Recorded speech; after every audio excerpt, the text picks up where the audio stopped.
Welcome to the transition track of VetSec Day 2. Our first speaker of the day is Jack Scott. Jax has nearly 17 years of experience working in military operations, where she worked on a special unit that offered gender-specific intelligence and security solutions. As a tenured special operations warrant officer, tech blogger, small business owner, and senior analyst in global intelligence, Jax has sought to expand her skills within cybersecurity. Jax has held positions on boards of nonprofits, providing tactical advice to reduce injury to women and children affected by sex trafficking, and held executive leadership roles, providing cybersecurity guidance to foreign leaders. She's an expert in military cyber policy and has led global development operations in cyber countermeasures to mitigate near-peer threats. Presenting Breaking into Cybersec, what you should be doing now is Jax. All right. Good morning, everybody. Thank you all for coming. This is awesome. Way more people than I thought were going to be here. I was like, if I get 2 people, I would just be happy. So you guys are awesome. You guys are definitely motivated to be here. I was going to ask everybody to put where they're from into the chat. That would be awesome to please share that information. I would love to see where everybody's from. Unfortunately, I can't see your chats. Yeah, I can monitor the chat, and if you exit... Oh, I got it up. I got it up. We're good. Yep. Problem diverted. San Diego, PA. I love it. Boston. I love it, Matt. I love it. So good morning from the East and the West Coast. So let's dive into it. As you guys heard, I typically go by Jack, so Jacqueline, and we're going to be talking about breaking into cybersecurity and what you should be doing now. Here are the topics that we're going to cover today. I highly encourage each and every one of you to have something to write with. This can be a notepad, your phone, computer, whatever it is. Highly encourage it, not mandatory, but definitely want to take notes today. We're going to actually do a really quick, brief goal setting session today. So as we all know, the military people in here, we're going to have a brief PE during the session today. So a little bit about myself outside of the bio. I run my own defense contracting firm. Initially, when we launched the company in 2015, it had a premise to offer gender-specific solutions for security and intelligence operations.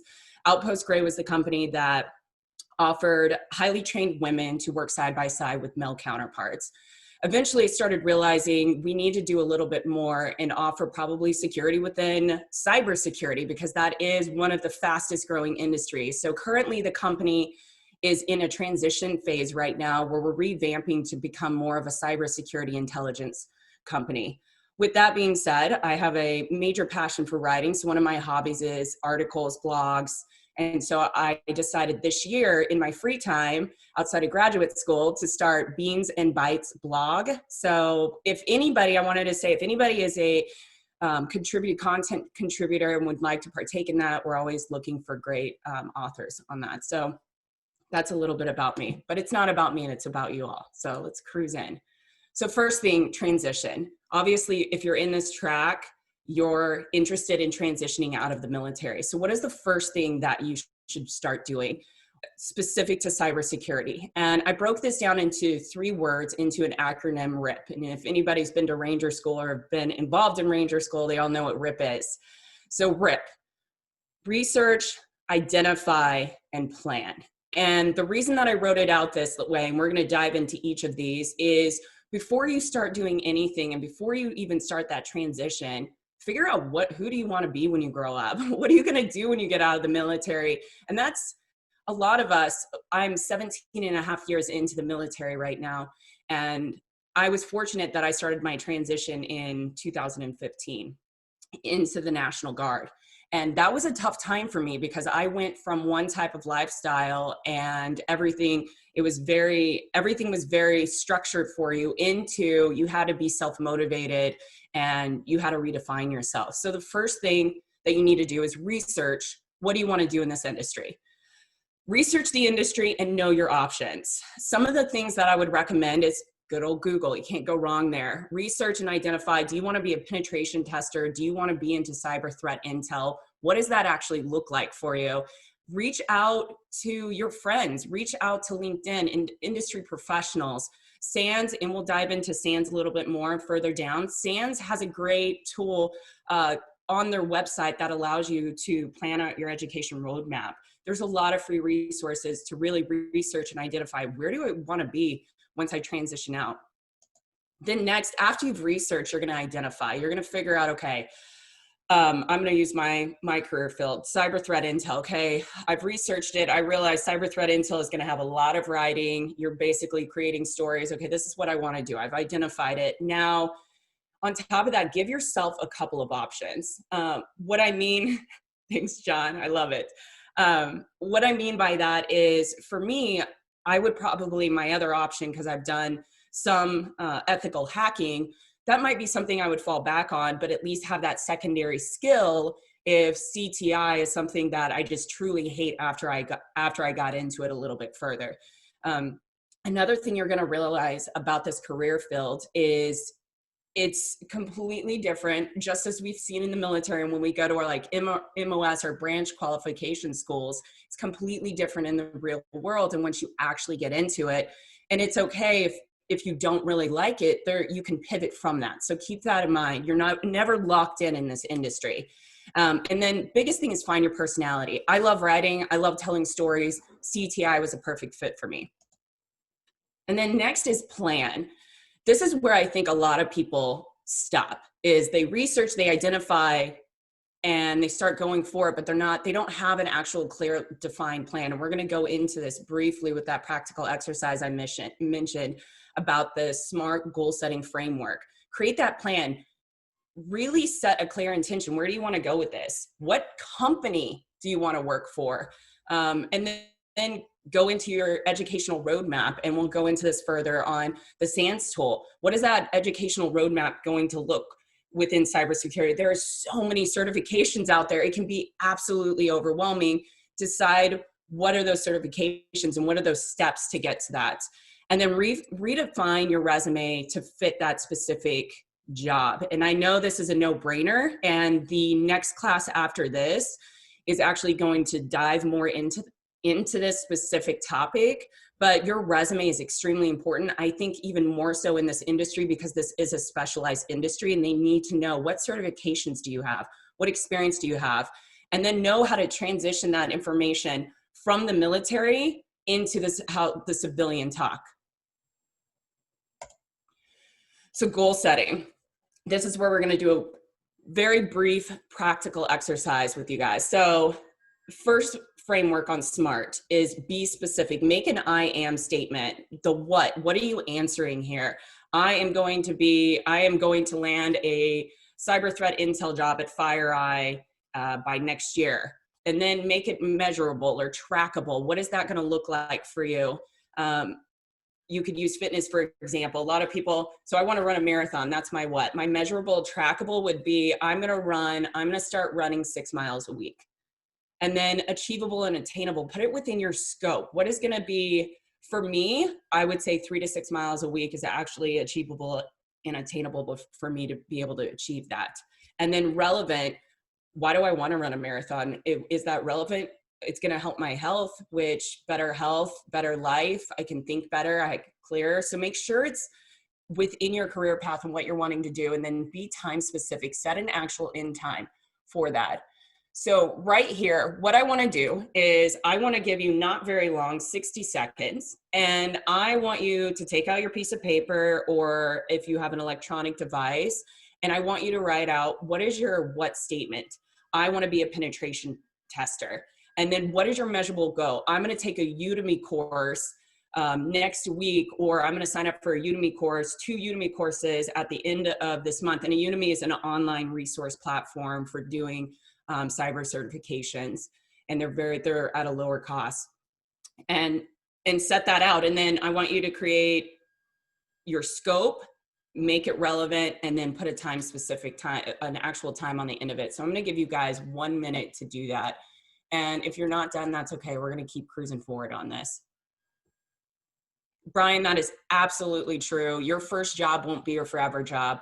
My first job when I went into CTI in the civilian sector was FireEye. And although I loved working with the company, it was not my forever job. And I'm happier where I'm at now. But typically in this industry, you will see people that generally rotate in and out. The sweet spot's around 18 months to 2 years. Some people stay longer, but a lot of people get to a job, they learn what they need to learn, and then they move on. So keep that in mind when you're going into this industry. And if you guys want to message me after this and share what your SMART framework was and what you created so I can help hold you accountable, I would absolutely love that. Please, that would be amazing. All right, so we're going to keep cruising. Educational roadmap. This is extremely important to be able to understand and have a clear path of getting into this industry. I feel like very technical industries can be extremely overwhelming because there are so many certifications that get thrown around all the time. CISP, CompTIA, you hear all these things, CEH. Which one do I do and why? And a really great tool is the SANS tool that they have online. All you have to do is just Google SANS educational roadmap, and this will come up for you. And this will actually outline, and you can click on the plus signs on there, and it'll actually drop down and it will show you what you should be taking and why. Now, I understand SANS is extremely expensive, and if you can afford it, that's amazing. If you can't afford it, there are equivalent educational tools that are out there that will suffice within this field until you can maybe land a job that gives you a $10,000 a year budget for education. Oh, thank you, Frank. Yeah, SANS does have a great work study program to help with the cost as well. Absolutely right. And you can find that information on their website as well. Also, if you are a veteran that has recently got out of active duty within the last 3 years, it might be 5, I would have to check. They have a Veterans Academy. They will give you 3 SANS courses for free, and you will get them in a like back-to-back sequential order. I tried to actually, I was accepted and then I landed my job at FireEye. So you cannot already be in the industry. You cannot be in a cyber industry, but if you're transitioning out and you haven't landed a job yet, they will offer those courses for free. You just have to submit an application. It's very easy. Again, you can reach out to me if you have any issues or questions on that. Some other options for educational roadmaps are universities. They have, there's a ton of universities out there that you can just research cyber degrees, go through what their program looks like. It's not my number one choice, but it's still, it will help you define if you're in academia like myself. I love it.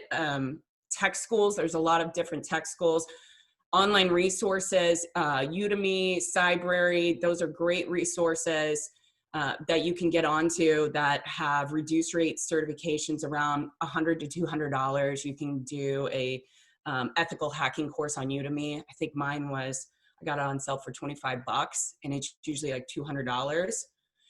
And then LinkedIn, it's a great resource. Get on LinkedIn. I highly encourage LinkedIn. It's great for networking, but you can also meet people that are in your industry and ask them what they're doing.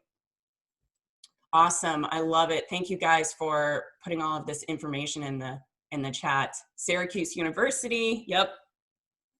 That's amazing. I love that. So networking, why is networking so important? 75% of people land jobs because of their network.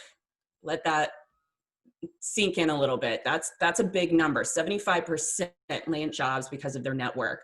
So why and how to network? Because there's a reason behind it, obviously, but there's also a how and there's a technique to doing it appropriately.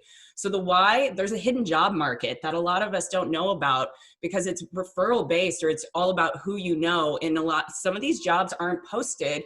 They'll post some jobs online, but there's a large amount that you could be getting into, but you're not going to find out about it unless you tap into your network.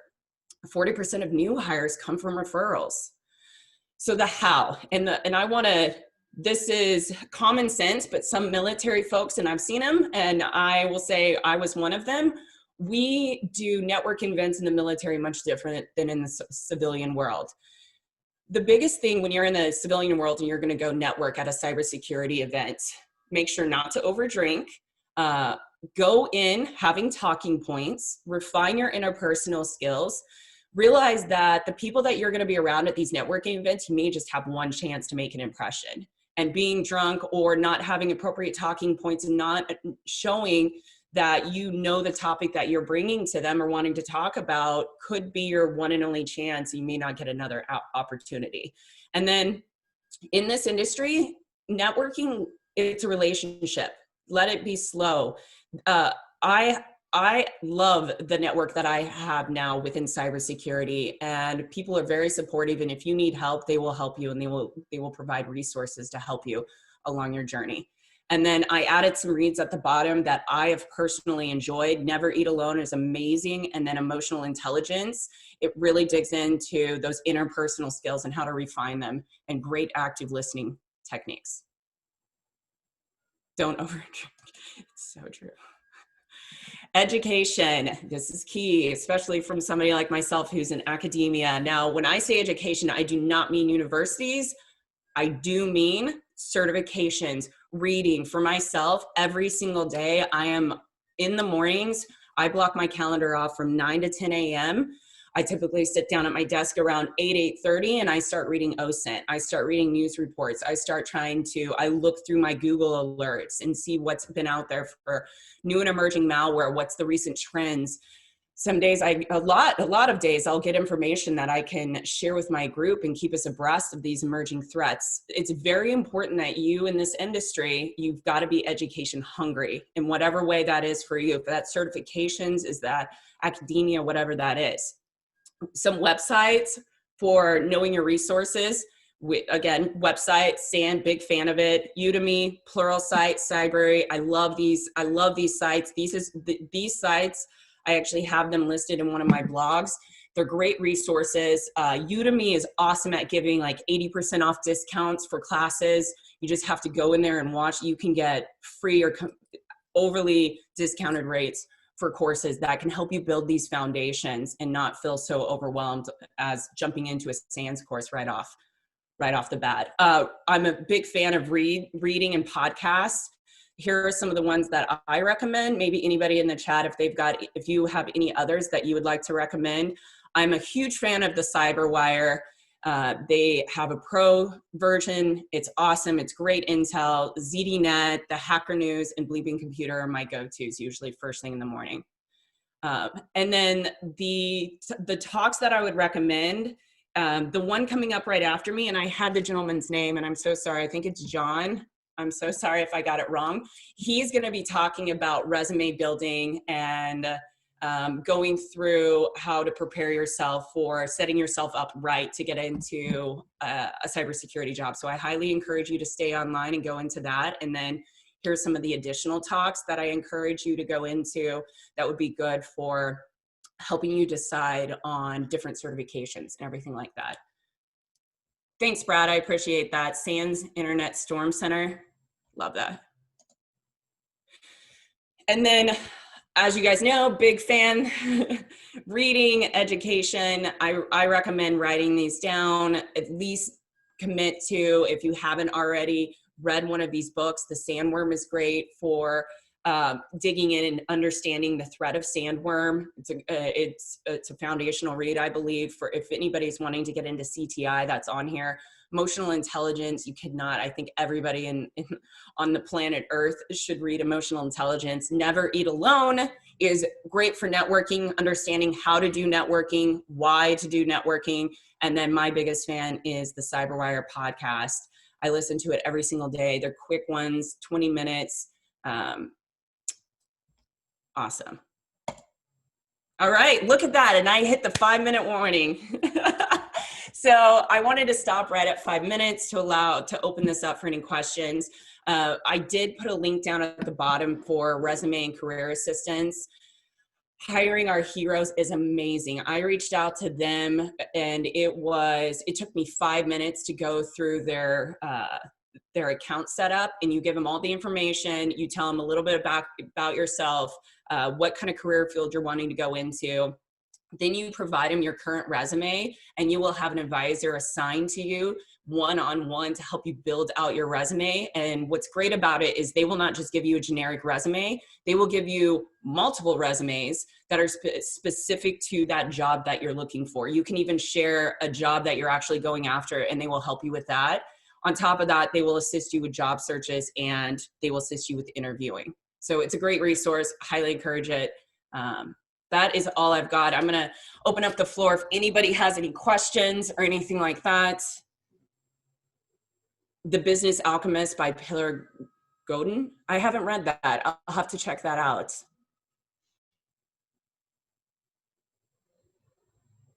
Can you share your guard experience? For many leaving active duty, what's the time commitment? Can you have a civilian job?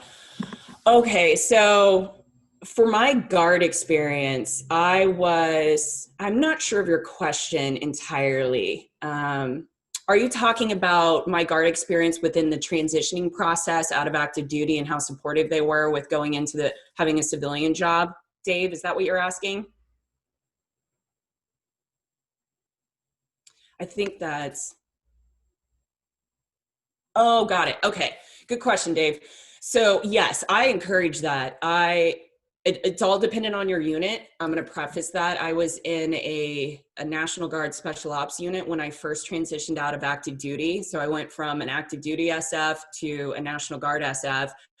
And they were somewhat supportive of me like doing split drills because I had to travel in. And so they were supportive of it. I will say, since I transitioned into my cyber protection units, they are 100% supportive. I'm on drill right now, actually. And I love it. They're very supportive of what I want to do. And as long everything I do aligns with my job there as CTI. So I don't have any issues, but it's going to be dependent on your command and your leadership of that unit. So before you transition into a unit, I would talk to your leadership. I would get a feel for the leadership and the environment that you're going to be going into, because the National Guard is so different from active duty. It's a family, and you're either going to love your family or hate your family. Yeah, John, can you share how you manage your time and do all the things? How do you fit those in? Such a great question. I am a calendar freak. I literally have my entire calendar will be completely booked out to include a 30-minute break to go walk around my apartment or my condo complex or something like that. I plan everything out. That might not be a good fit for everybody, but I'm ADHD. So if it's on the calendar, I'm going to do it. If it's not on the calendar and I have white space, then it's very hard for me to stay focused. I also use whiteboards. I have a whiteboard right over here that's really big, and it's my long-term goals. And then I have a little tiny whiteboard I fill out every single day or every week, depending on the goals that I have for that week. And I check them off as I go along. Big goal setter. Okay, good question, Brian. So when I'm talking about talking points, what I mean is, say that you have a CEO of a specific company there that you're wanting to engage with, and you know that they're going to be at this event. What I would recommend is going onto LinkedIn, research that person, and it doesn't have to be a CEO. Maybe it's a hacker that you're a fanboy of, and research that person. Know what they do. Maybe they wrote a book. Maybe read their book or read a portion of their book. Have some pull talking points out of things that you found fascinating about that book. And when you have a moment to chat with them, be like, hey, your book on ethical hacking, and when you wrote this about it, I loved it, and these are my thoughts about it. That's what I mean about talking points.